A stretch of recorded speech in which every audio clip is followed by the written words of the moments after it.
Hey there friends, thanks for checking in. Just left the gun show. I could not believe how much zombie and Punisher and other type of insignia related stuff was available for firearms. I've always known it, but it's gotten to be really big, and I understand why. At first it's a lot of fun. It dresses up firearms, things in green and blood and guts with zombies and so forth, and the tough looking side of the Punisher. That's all cool, and I do enjoy that. I like watching videos with that. And it's an easier discussion to have than to shoot an actual person by shooting a zombie. And so that's all cool. I myself got involved in that a little bit.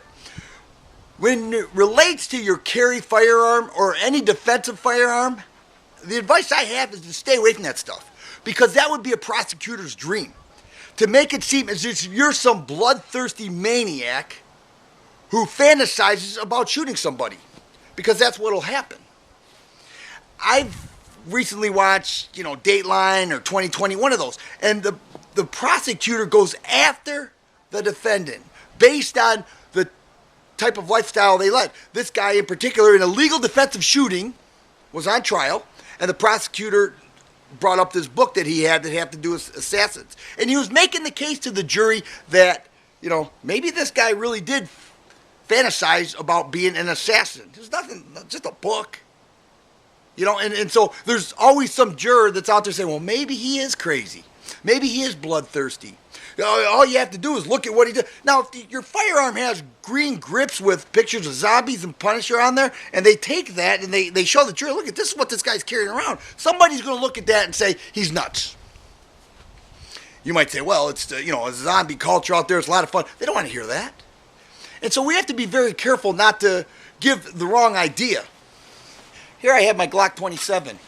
They have very cool backplates for those. Mine says "We the People." Others are of zombies and Punisher and so forth. I would not put that on this gun, because I don't want to be labeled a bloodthirsty person by the type of dressing I put up for my gun. It's just not the way I want. I don't want to give any extra reason for people to think I'm nuts.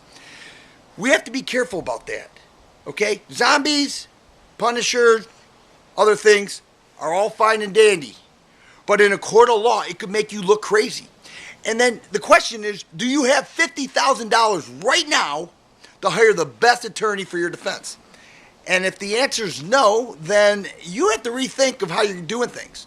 If your carry gun, your holster, the type of ammo you use, whatever, if it's zombified or so forth, anything like that, you can find yourself having to explain that.